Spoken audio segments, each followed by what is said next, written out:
G'day, I'm Benjamin Law, and welcome to the 2020 Mark and Evette Moran Nib Literary Award presentation event. The Nib is Waverley Council's National Literary Award, an annual program that recognises and celebrates excellence in research in the creation of a literary work. Now, this event has traditionally been a breakfast event, which is why we're coming to you rather early this morning. But the early bird gets to celebrate with champagne. No judgment, seriously, we can't actually see you. So we hope you have ironed your pyjamas, you've got a coffee or a glass of bubbles on hand as we celebrate this year's finalists and discover who has won this Nib People's Choice Prize and the $20,000 Mark and Evette Moran Nib Literary Award. To say a few words on behalf of Waverley Council, it's with great pleasure that I introduce the Mayor of Waverley, Paula Marcellos. Thank you, Benjamin, and a very good morning, everyone. Thank you so much for joining us. I'm speaking from the home of the Nib Award, the Waverley Library in Sydney's eastern suburbs. But before I start, I would like to acknowledge the Bidjigal and Gadigal people who traditionally occupied the Sydney coast. I would also like to acknowledge all Aboriginal and Torres Strait Islander elders, past, present and emerging. Traditionally, the Nib Award has been celebrated at an invitation-only breakfast event by our beautiful Bondi Beach. Although this year has brought numerous unique challenges for us all, and indeed continues to surprise us, the situation has also demanded we respond with ingenuity and resolve. Therefore, this year, for the first time in Nib Award history, I am excited to be welcoming you to the Mark and Evette Moran Nib Literary Award ceremony online. During this COVID-19 pandemic, books have become even more of an invaluable commodity.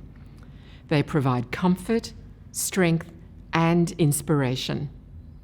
They can provide an escape or give us the opportunity to learn something new, especially as we all spend more time at home or in isolation.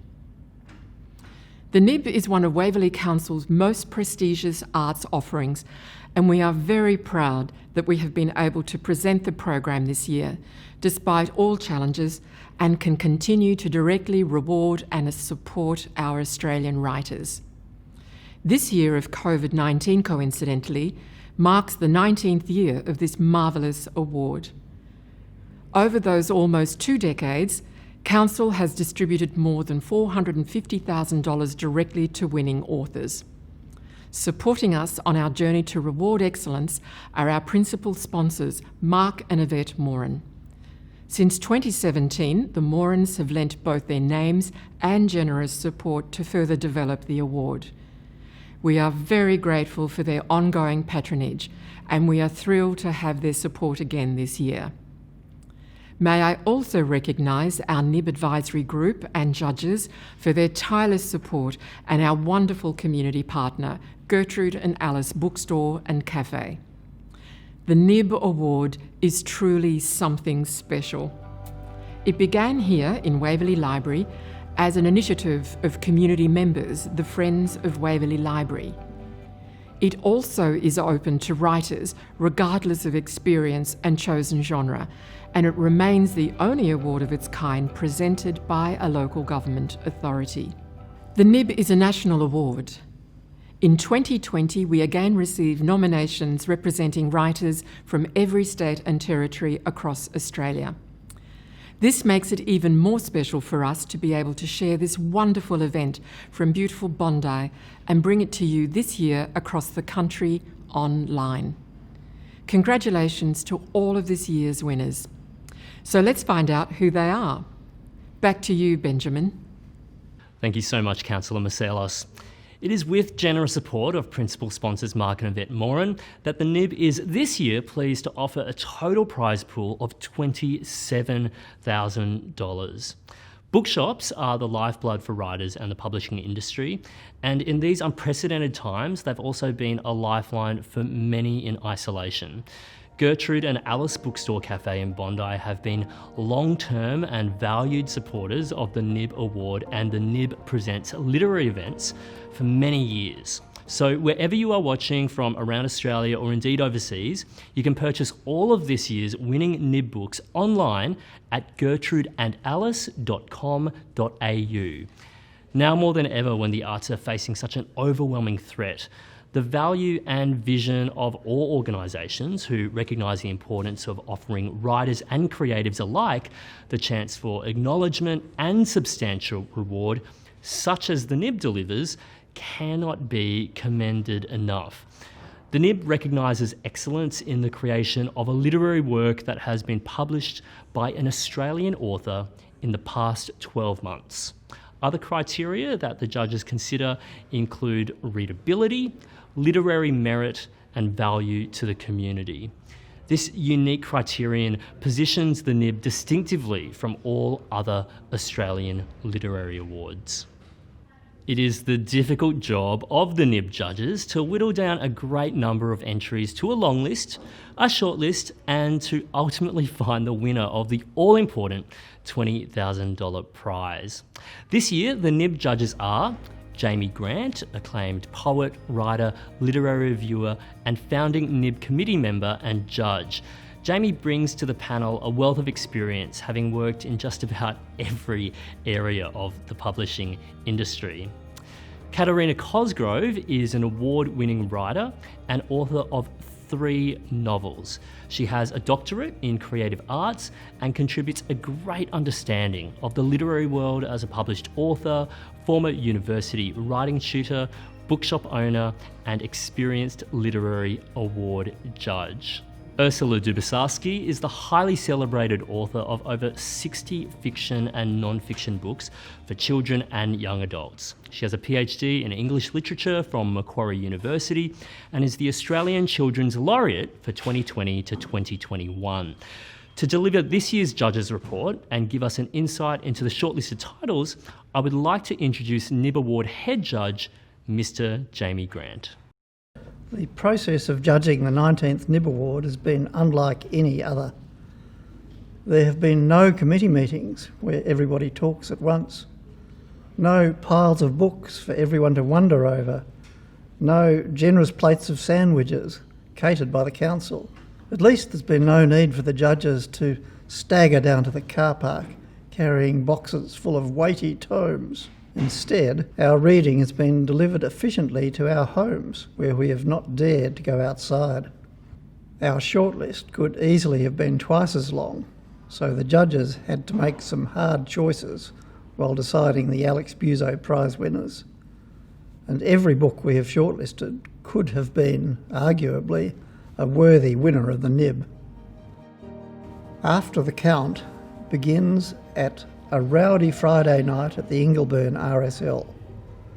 Davy Brown, an accomplished boxer who came from a family of professional fighters, was competing for an International Boxing Federation title against a featherweight from the Philippines when he was knocked out cold in the final round. He did not get up again, and a few days later he died in hospital. From such an opening, one might expect this book to be a straightforward polemic against the evils of a violent sport.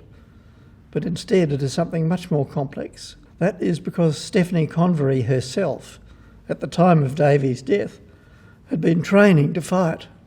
The appeal of boxing and the satisfaction it gives to those who participate in it are weighed methodically in this beautifully written account against the mortal risks it necessarily involves.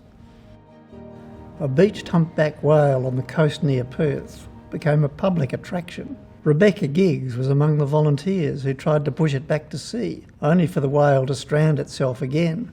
The experience and the sheer physical presence of the whale awoke in her what seems to have been an endless curiosity, enough to set about researching everything that is known about the Earth's largest living creature.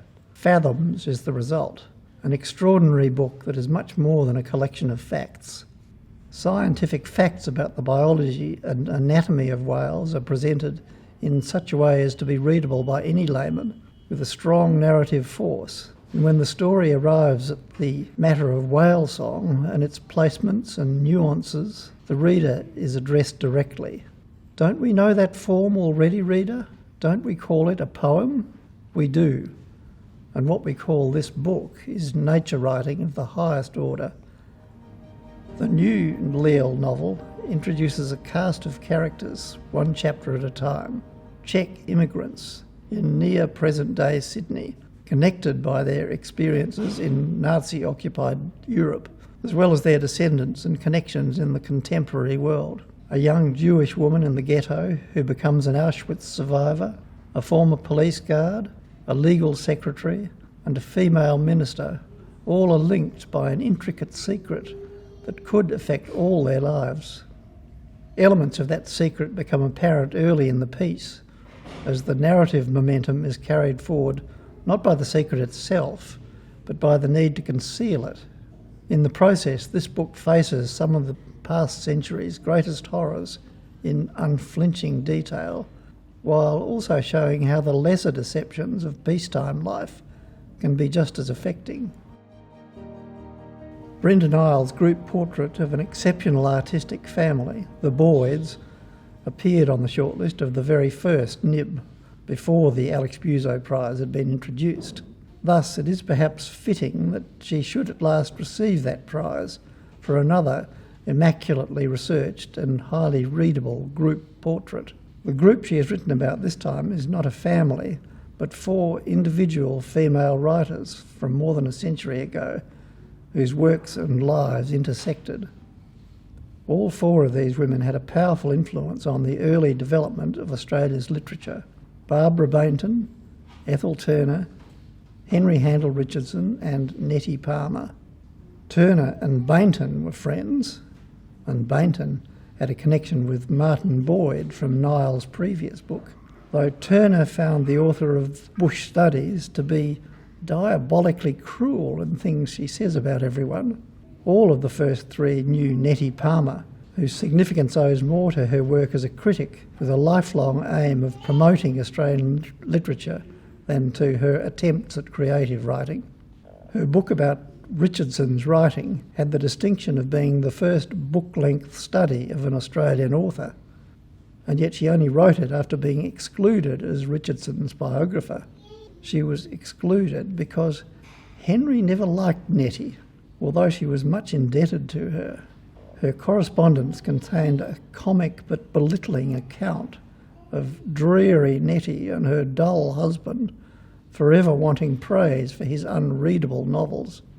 Such details bring the Australian literary world in the first half of last century to life, while reminding us how little has changed about human nature. 4 years ago, the Nib went to Rachel Landers for her book Who Bombed the Hilton, an exhaustive account of the crime regarded as Australia's first terrorist attack. Could there possibly be more to be said about this subject? The Hilton bombing proves that there could. The prize-winning Landers book examined the case in painstaking detail from the point of view of the victims and the police investigators. Now, Imre Saljusinski, who bizarrely feels himself to be Evan Pederick's twin, has recounted many of the same details from the point of view of the self-confessed and convicted Hilton bomber. Pederick, the son of a West Australian Methodist minister, broke free from his cloying yet chilly upbringing to travel across Australia, ending up in Hobart, where he fell for the phony spirituality of a murderous sect derived from Hinduism, known as Anandamaga. Just a year later, at a so-called retreat on the outskirts of Sydney, Tim Anderson, who is now a respected Sydney University lecturer, recruited the 22-year-old Pederick in a plot to assassinate India's Prime Minister Desai at the newly built Hilton Hotel. The bomb that Pederick constructed exploded, only to kill 2 innocent rubbish collectors and a police officer. For more than a decade, no one was charged with the crime, and in that time, Pederick moved to Queensland, married and became a father of twins who worked as a valued Commonwealth public servant. Since serving his sentence, he has become an Anglican minister back in Perth, where his life began. This compelling and readable account puts a well-known story into an entirely fresh perspective, as the research and writing skills Saljusinski has acquired in a career as journalist, university teacher and political advisor receive their full expression. Among stark red ranges and clumps of spinifex, the stranger was Tony Oliver, a former art dealer and aspiring painter from Melbourne. He was a passenger in a Toyota Land Cruiser driving through the Kimberley as a result of a meeting 2 years earlier with a former stockman called Freddie Timms, a Gija man who had become one of the region's leading artists. Oliver's interest in Aboriginal art and its appeal in the international art market had been awoken while he ran galleries in Melbourne and Sydney, and then after repeated trips to New York as he arranged shows by contemporary American artists. To Oliver, there was an echo between the Kimberley artists and the mid-century Catalan Miro, and between the school of colour field painting that had driven to acclaim figureheads of late modernism like Mark Rothko. In the Kimberley, Oliver, who at first felt like an intruder, came to live and work among the artists and to ensure that they were marketed and paid as they should be. But The Stranger Artist is much more than an account of one man's part in the growth of a major art movement. It is a book about the meaning of art and its place in human culture, at the same time as being a condensed history of the treatment of Aboriginals, past and present, in Northern Australia. Quentin Sprague lived in the Kimberley more than a decade ago, and his well-written book, which will remind some readers of Nicholas Rothwell's Wings of the Kitehawk, shortlisted for the second edition of the Nib, is the product both of first-hand observation and of years of research. Thank you, Jamie, for sharing those insightful comments. Now, distinguished playwright and author Alex Buzo lived a few blocks away from Waverley Library, where he spent countless hours researching his varied body of work. A passionate advocate of the writer's craft and the crucial role of research led Alex to become a founding committee member of the award in 2002. He was the lead judge in the early years of the Nib and proposed the judging criteria: excellence in the creation of a literary work, readability, high literary merit, and value to the community. The Alex Buzo Shortlist Prize was established in 2006, honouring his significant contribution to the award's success.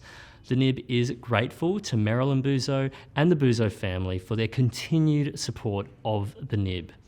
Each year, 6 shortlisted authors are awarded the Shortlist Prize. And this year, those winners are Stephanie Convery for After the Count, The Death of Davy Brown, published by Penguin Random House. It's thrilling to have my work acknowledged by Waverley Council in this way. One of the most important things I think about Davy Brown's story that I've told through After the Count was how important community is to keeping each other safe, particularly in sport, particularly in combat sports like boxing. It's very much about community responsibility. It's a book about taking responsibility for your own health, but also the health of other people. I want to thank Waverley Council for running the prize and the principal sponsors, Mark and Evette Moran. I also want to thank everybody involved in administering, organising, judging the prize. I feel really honoured to have my work recognised in this way. Rebecca Giggs for Fathoms, The World in the Whale, published by Scribe Publications. This was a long write. It took me 6 years to finish this book. And you don't get through a 6-year, 90,000 word piece of writing without the assistance of a wonderful team behind you. So I was privileged to have the support of the team at Scribe. My editor there, Marika Webb-Pullman, is fantastically patient, has a clarity of vision that is second to none when it comes to a project of these dimensions, and just really helped me, particularly in those last couple of months, get it over the line. And then Henry Rosenblum, who heads up the press, really saw the potential of the book as well, and again was patient when it was delivered a little late. And Cora Roberts, who's my publicist there, who's done such a wonderful job of connecting me with media at a point where I'm in a different nation and we're doing everything remotely in this moment. This prize means a lot. It really represents a kind of a milestone for me. For this is my first shortlisting for a national prize ever. I'm just so thrilled. Suzanne Leal for The Deceptions, published by Allen and Unwin. My warm congratulations to the other writers and my heartfelt thanks to the judges. To Mark and Evette Moran and to the Buzzo family, thank you so much for your generous and ongoing support of this award. My thanks also to Waverley Council, to everyone at Waverley Library, and to the Mayor, Paula Marcello, and of course to Jane Turner from the fabulous Gertrude and Alice Bookstore Cafe. It takes many hands to bring a book into the world, and I've been so lucky to have been shepherded through the process, first by my agent, Margaret Connolly, and then by my publisher, Jane Palfreyman from Allen and Unwin. My thanks also to Rebecca Stafford, Claire de Medici, Tessa Feggins, Jennifer Thurgate, and Pamela Dunn. More thanks are due to Krista Moffat for the beautiful cover and Laura Benson for her tireless work as the world's best publicist. Thank you to my family, to my mother and brother, my children Alex, Dominic, Xavier, and Miranda, and my husband David Barrow. I'm so very lucky to have you. Brenda Nile for Friends and Rivals. 4 great Australian writers, Barbara Bainton, Ethel Turner, Nettie Palmer, Henry Handel Richardson, published by Text Publishing. Well, I'll start by saying what a very attractive award this one is, and it's an unusual one because it's very inclusive. It takes in all genres of writing, and it brings in community with the cafe, the Gertrude and Alice Cafe, and it seems to me that it's looking outwards to the community and their tastes and pleasures. And that kind of connection is exactly what we want at this most peculiar time of year when there are lots of loose connections. It's a pleasure and an honour to be included in the shortlisting of the Nib Award, and I want to thank the generous sponsors, Doug and Evette Moran, and the community, the Waverley Council, Councillor Paula Masalos, and the community partners, the Gertrude and Alice Cafe, all of which makes it very much a community affair. Imre Salazinski for The Hilton Bombing, Evan Pedrick and the Ananda Marga, published by Melbourne University Publishing. This is a book that probably I felt I had to write rather than a book I even necessarily wanted to write. So much conspiratorial bullshit, if I may call it so, has been woven around the matter of the Hilton bombing over these last 40 years that as a result of it, the community and, just as important, the families affected have really been denied any comprehensive understanding of what actually occurred. And as soon as I understood that I had a kind of unique avenue for conveying that understanding to them by virtue of the trust and the friendship that I managed to establish over a long period with Evan Pedrick, the man who was a young brainwashed member of a religious cult called Ananda Marga, placed the bomb outside the Hilton in 1978. As soon as I understood I had that, I actually felt a great burden to write this book. I made considerable sacrifices to write the book, and so did my family. I'm pretty sure that the authors of these other wonderful shortlisted books would say something very similar about sacrifices. That's simply a sort of given of authorship in Australia, really. And that's why being shortlisted for something like the Nib Award is so encouraging. And I just hope that the judges, Waverley Council, and above all, Mark and Evette Moran really understand just how much this means. And I thank you, and I'm very honoured to be shortlisted in this award. Quentin Sprague for The Stranger Artist, Life at the Edge of Kimberley Painting, published by Hardy Grant Publishing. I'd like to start by acknowledging what an honour it is to be shortlisted this year in the Mark and Evette Moran Nib Literary Non-Fiction Prize. It's an honour to be among such a strong group of fellow finalists, and also to be part of a literary prize that's been running, I think, for 20 years now, and has supported a lot of very good and valuable non-fiction books in Australia. As far as my book goes, The Stranger Artist, there's a lot of people to thank. And firstly, I'd like to thank the many people who were involved in the production of the book, including my publishers, Hardy Grant, my editor there, Mark Bowman, and also, most importantly, perhaps early readers who showed enthusiasm and gave me feedback and encouragement on this manuscript, which I worked on for a number of years. I also thank my family who were there throughout this process, offering me encouragement and support, of course. And perhaps most importantly, among all the people who are involved in this, are the people who are actually on the pages of the book, the people whose stories have given the book its shape and its form. This is, of course, essential to any non-fiction undertaking, especially the lives of other people. So I do value the many people who spoke to me and were generous in supporting my endeavour here. And this includes, of course, the Gidja people of the East Kimberley, on whose country this book is set and on whose country the stories that it represents originally unfolded. Now's the time to find out which of these finalists you, the public, have deemed is the most deserving of the Nib People's Choice Prize. To tell us more about the prize and announce the winner, I welcome back Councillor Marcellos, Mayor of Waverley. During the month of September, we asked you to tell us which finalist you would like to see win.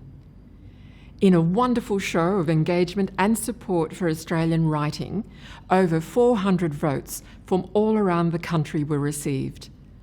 And I am delighted to announce that the winner of the 2020 Nib People's Choice Prize is Suzanne Leal, The Deceptions, published by Allen and Unwin. Congratulations, Suzanne. Really? Oh, that's very exciting. It has been so exciting to be on the shortlist for the Mark and Evette Moran Nib Literary Award, but to also be the winner of the People's Choice Prize is just so very exciting. I'd like to thank everybody who voted, who voted for me and everyone who voted for the other shortlisted writers. This is how writers gain an audience. We gain an audience through readers and through readers talking about our books and sharing their experiences with us. So for everybody who took the time to vote in this award, I thank you. And yeah, I'm really glad I won. So I'm really glad that you voted for me. And I thank the organisers of this event, and I congratulate the other writers. And can I tell you, in a year that's been tricky for everybody, writers included, it's this affirmation of my writing, of my readership, and I think I speak for the other shortlisted writers, that keeps us buoyed and that keeps us writing. Thank you so very much. And the public have spoken. Congratulations, Suzanne Leal.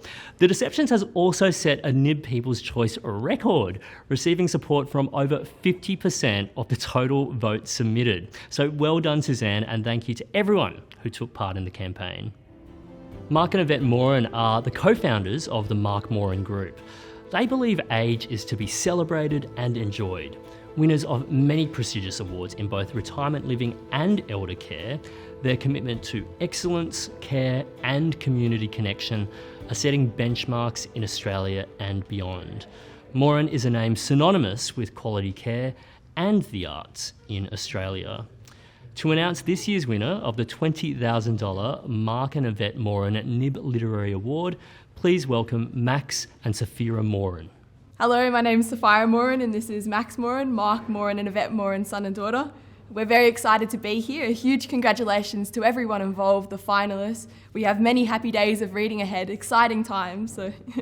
We can't say how thrilled we are to be announcing the winner of the Mark and Evette Moran 2020 Nib Literary Award on behalf of Mark and Evette. We think during these COVID times it's more pressing than ever to support our arts and our literary communities across Australia. So on that note, let's go and see who the winner of the 2020 Mark and Evette Moran Nib Literary Award is, shall we? And the winner is Rebecca Giggs, Fathoms the World in the Whale. Woo, congratulations. Yeah. Congratulations, Rebecca. We're so proud of you. Wow. I wish there was a chance to it's 7:30 in the morning here. Otherwise I'd have a glass of champagne to raise at this point. Thank you. Oh, wow. In terms of the research in this book, I took 2 big research trips. It necessitated bringing in scientific information, story, cultural history, natural history as well. And it's a very multidisciplinary book. So the reason that it took so long to write really was that synthesis of all the research and the interviews. And, this book taught me a lot, and it means the world to me that it's being recognised in this way. My thanks so much to Waverley Council. The Nib is such a distinct prize in being offered by a local council. I believe it's the only major literary prize in Australia offered by a local council. I think it's just such a beautiful contribution to Australian letters that that they have the continuity with the prize, and that they offer such support to creatives, Australian creatives. And then to Mark and Evette Moran, who are backing the prize, thank you so much for your sponsorship. And to Gertrude and Alice Bookstore Cafe, such a beautiful cafe within range of the smell of the ocean that I'm missing so much at this point.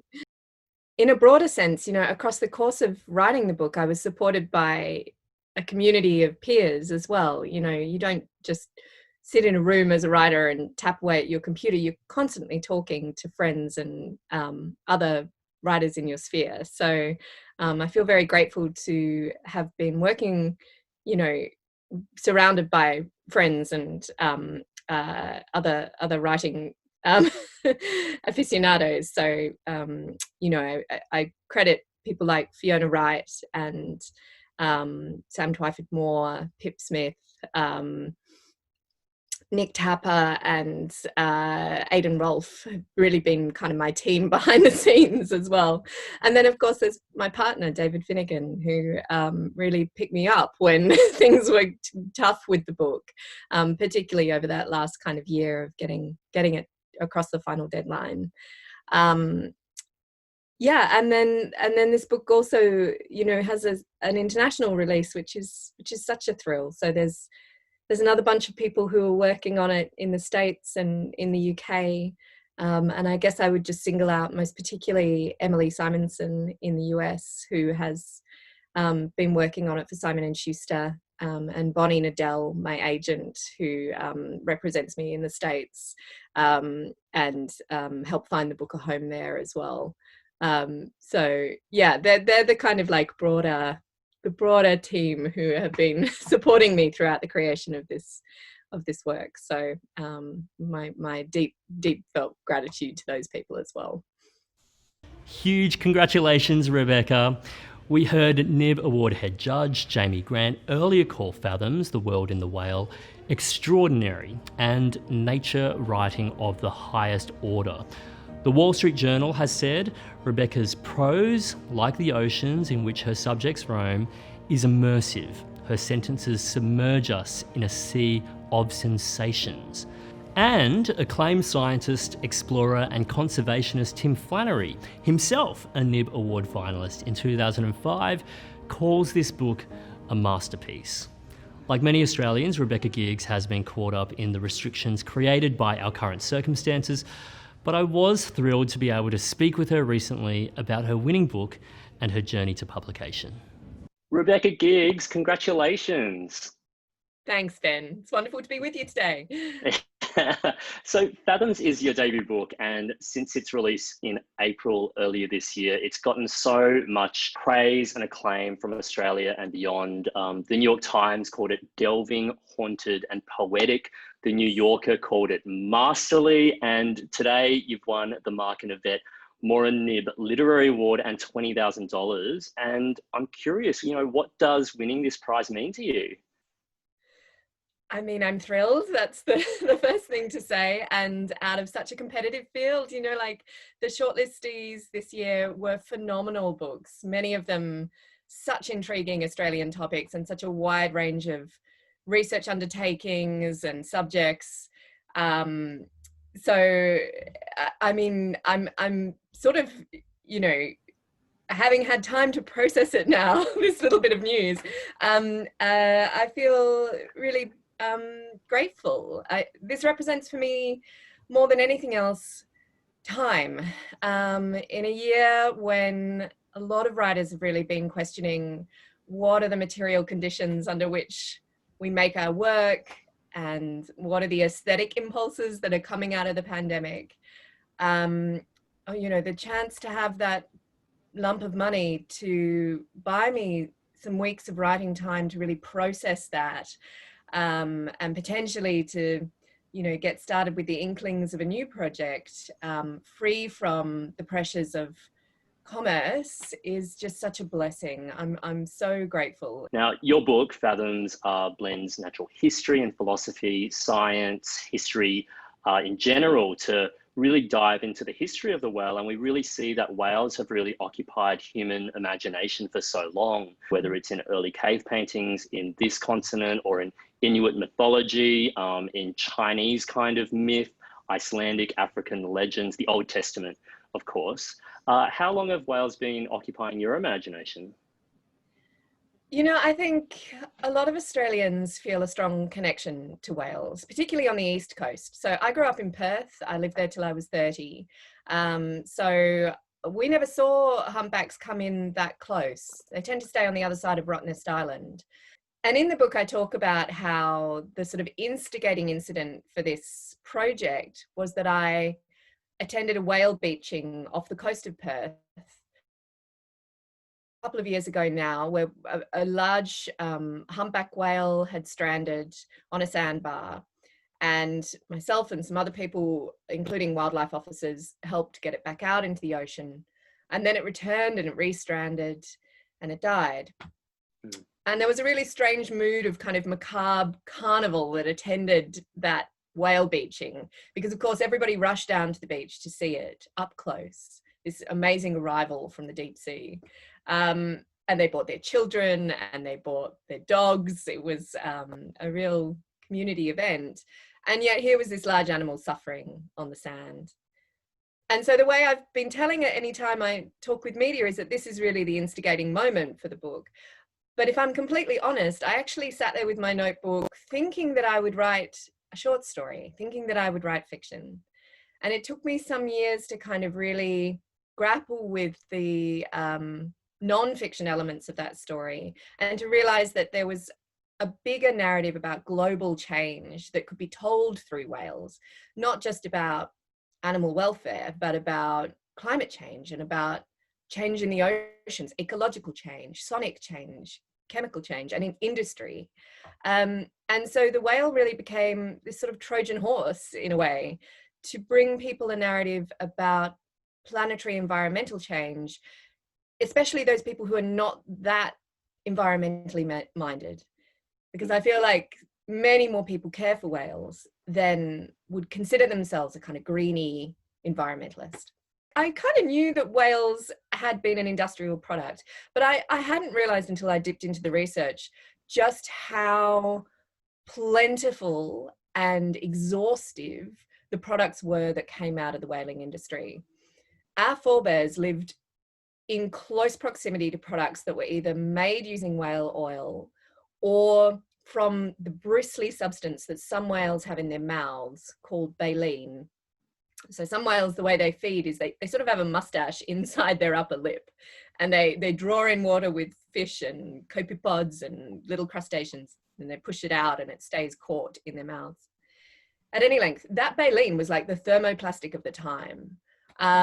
It was molded into a sundry range of products that went from women's fashion, so the corsetry, the boning in women's corsetry, to hula hoops, to the very fine spring mechanisms in watches. It was used in surgical stitching. We have this expression to wail on in Australia, which comes from literally the canes that were used to, beat naughty children in school were made from this baleen substance. So it was everywhere. And that really amazed me. You highlight the remarkable ways that whales can help us understand Earth's environmental emergency that we're facing right now. So given what's been going on, I mean, climate change has been happening for a long time, but it feels to be climaxing right now with what's going on in the world. Has that made you think about the whale differently, and what can the whale tell us about this current moment and the future? I understood them as a global animal, but it wasn't until I'd read this news story from a few years ago in 2013. There was this one gigantic sperm whale from Spain washed up off south of the coast of Grenada, and it was dead when it washed up. But in the process of examining it, biologists did a necropsy. So humans have an autopsy and animals have a necropsy. And they looked into its stomach and they found this stupendous medley of objects. They found ropes, they found hose pipes, they found bits of bedding and coat hangers, but most alarmingly, an entire greenhouse. So this collapsed structure made of tarpaulins and burlap and other bits and pieces, all kind of bundled up, had ended up inside the whale.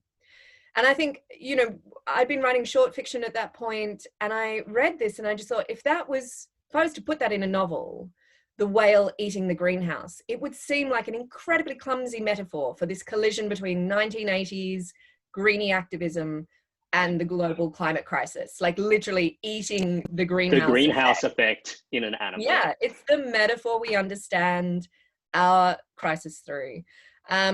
And yet here was this piece of news, and it kind of hadn't been processed in that way. So that really gave me the moment of being like, this is a science literate story. It's a story with a curiosity for, history and philosophy, as you say. But ultimately, it's about narrative. It's about the ways in which, when a whale arrives on the beach and it's full of bits and pieces of people, it means something to us because we have these stories in our culture. That all is grim in so many ways, but I'd like to finish on an optimistic note. There is a line from your book where you write, "Life pops, and it's through the whale. The piñata's cracked open, flinging bright treasures." Tell me about those treasures. Yeah. So this sequence in the very front of the book, a piece of writing about what happens to whales when they die in the open ocean and they fall down to the seabed. And this bewitching menagerie of deep sea creatures collect around the whale to decompose it. There are strange kinds of octopus and worm and clams and some species that exist only on whale bodies and nowhere else in the ocean. So they just float around as larvae, like stardust in the sea, until they find a carcass that they can consume.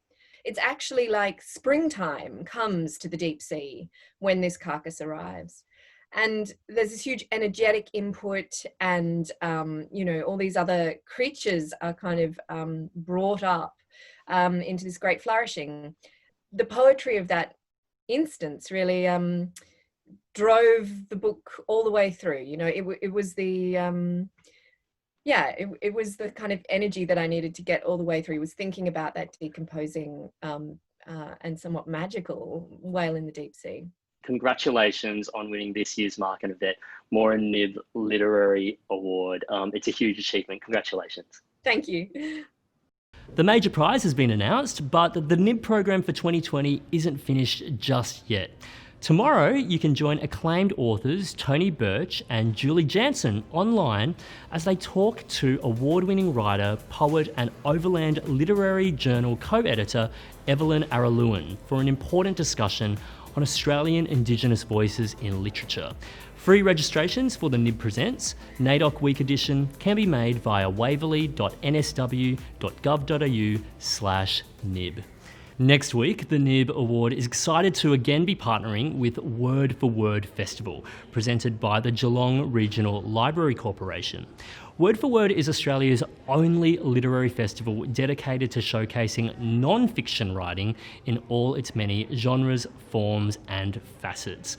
I encourage you to check out Life Changing, the Nib panel event, featuring this year's award winner, Rebecca Giggs, and finalists Stephanie Convery and Quentin Sprague, speaking with 2019 Nib finalist Lee Kaufman. This brings us to the end of this morning's event. Congratulations to all of our 2020 winning authors, and well done to all of those who nominated a book in this year's program. On behalf of the Mark and Evette Moran Nib Literary Award, I'd like to thank the publishing and literary communities for their consistent and considerable support of the award. Thank you to our sponsors who are so integral to the long-term viability of the award. Submissions for the next award program will be accepted in April 2021. Thank you for joining us, and goodbye. Thank you, Benjamin. Once again, congratulations to all our 2020 winning authors, and thank you to our principal sponsors, Mark and Evette Moran, and our community sponsor, Gertrude and Alice Bookstore and Cafe. I would also like to thank and acknowledge outgoing Nib judge Ursula Dubasarski, who has been a valued part of the judging panel for some years. On behalf of Waverley Council, I wish you a safe and enjoyable summer. Thank you so much for joining us, and goodbye.